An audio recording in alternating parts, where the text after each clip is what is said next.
എനിക്ക് ഈയിടെയായിട്ട് ഇഷ്ടം പോലെ മെസ്സേജ് ഉണ്ട്. ജർമ്മൻ പഠിക്കാൻ എങ്ങനെയുണ്ട്, ജർമ്മൻ പഠിക്കാൻ എങ്ങനെയുണ്ട്, ഞാൻ ജർമ്മൻ പഠിക്കാൻ പോവാ, ജർമ്മൻ പഠിക്കാൻ എങ്ങനെയുണ്ട്. പറഞ്ഞുതരാം. ഒരു ജർമ്മൻ പഠിക്കുന്ന പിള്ളേർ അവരുടെ ഫസ്റ്റ് ഡേത്തെ ക്ലാസ് മറക്കില്ല, ഉറപ്പാ. ഈ ബെസ്റ്റ് പാർട്ട്ണർ ഈ പരീക്ഷയുടെ സമയമാകുമ്പോഴേക്കും നമ്മൾ ഈ കോഡൊക്കെ ഇരുന്നങ്ങ് തപ്പിരുന്നങ്ങ് പഠിക്കും. എന്നിട്ട് എക്സാം പോലെ ചെന്ന് പേപ്പർ എന്താണെന്ന് നോക്കുമ്പോൾ കോഡ് വരും, ഒരു സന്തോഷം പൊട്ടിയെന്ന് പറയുമ്പോൾ. പിന്നെ മൊത്തം അങ്ങോട്ടൊരു കറക്കി കുത്തല, മറ്റേ അക്കുത്തിക്കുത്താന വരെ തൊട്ട് ഈ പട്ടിയെല്ലാം കടിച്ച് ബൗ ബൗ ബൗ എന്ന് പറഞ്ഞ എന്താ സാധനം ഉണ്ടല്ലോ, അതൊട്ട് എല്ലാം കൂടി ചൊല്ലും, ഒറ്റ കുത്തല എടുത്തിട്ട് വരുമ്പോൾ പൊട്ടി. പിന്നെ കോഡ് പഠിക്കാൻ പോവില്ല, ഉറപ്പ്. നിങ്ങൾക്ക് ആരെങ്കിലും ജർമ്മൻ പഠിക്കുന്ന പിള്ളേരെ കഷ്ടപ്പാട് അറിയാം. എക്സാമിന് ഡേറ്റ് എടുക്കാൻ മുമ്പ് ഡേറ്റ് ഇട്ടില്ല, എങ്ങാനും കിട്ടി ഒരു മാസം കഴിഞ്ഞായിരിക്കും ഡേറ്റ് ഇട്ടത്.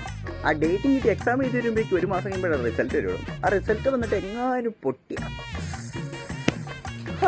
എല്ലാം പൊട്ടി. ഈ എക്സാം എഴുതുന്ന എങ്ങാനും നാട്ടുകാർ അറിഞ്ഞാൽ അപ്പം ചോദിക്കലോ റിസൾട്ട് തോന്നുന്നു.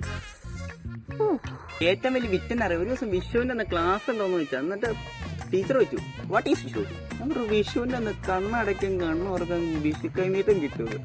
അത് പോരാ, എന്നോട് പറഞ്ഞു നാളെ പോയിരുന്നിട്ട് സെർച്ച് ചെയ്തിട്ട് ടീച്ചറിനോട് ഒന്ന് പറഞ്ഞു കിടക്കാൻ വിഷു എന്നാണ്, അതും ജർമ്മനില്. മൂഞ്ചിയില്ലേ, അപ്പുറത്തിൻ്റെ അവസ്ഥ നിങ്ങൾക്കൊന്ന് വന്നാണല്ലോ ഷുവർ. പക്ഷെ ഞാൻ ഒരു കാര്യം പറയാം, നിങ്ങൾ ഇൻസ്റ്റിറ്റ്യൂട്ട് പറഞ്ഞ 2 എഫേർട്ടും മര്യാദയ്ക്ക് ഉഴപ്പാതിരുന്ന് പഠിക്കുകയാണെങ്കിൽ നിങ്ങൾ സുഖമായിട്ട് പാസ്സാകും.